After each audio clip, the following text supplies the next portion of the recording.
What was with the bullhorn and the counting points for offense? That was, well, we're working on some scoring. We already score little stuff, you know. We already score, you know, periods and sum it up at the end, and it's kind of a work in progress. But you know, just to try to do it each play, and then tabulate it and kind of let them know that what the score is as they go, you know. Which I don't know if we'll do it again or not. We mess with it today. Did the defense won this one? Well, offense won the two. That offense won this one. Offense won this one, and then the three at the end, defense won. So, yeah. Coach, things getting a little heated out there today. What are your thoughts on that? As long as they operate quick, you know, if they waste a bunch of time, then of course I'm going to put them in the middle and make them fight each other. You know, at the end of practice and things of that nature. If they get their business taken care of pretty quick, we'll put up with a little of it for a little while, you know. So I don't want to curb enthusiasm, but at some point in the midst of that, they have to have good focused work habits. But yeah, I didn't mind the spirit of the thing. I don't mind them popping each other a little bit, but if it's some sustained deal where, you know, we have to stop play, well, they're going to be running and everybody else is going to be playing. But so. Coach, can you talk about your offensive line and how that's progressed over a year? You know, you've been with them, and what the progress you've seen for them so far in the spring? Getting better. We're getting older. We're getting a little bigger.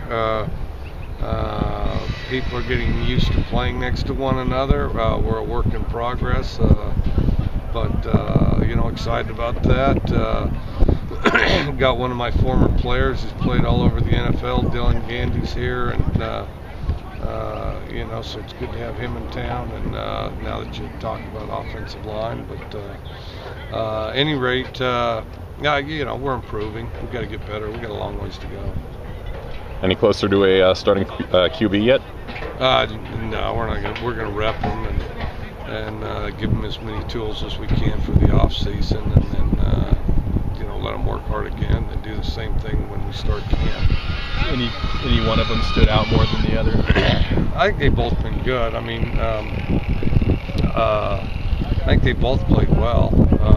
You know, I think Austin, you know, didn't get any real reps for the first group last year, and I think he's done a good job picking things up, and he's still, you know, kind of learning stuff. And then, you know, I think Connor's gotten better and better in his leadership role, and he throws the ball real well. So.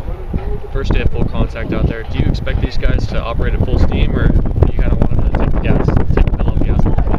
I want them to operate at full steam all the time. I mean, you know, all this, you know, some selective, this is important, this isn't. I don't know about that at all. And, you know, and I think there's too much around here, you know.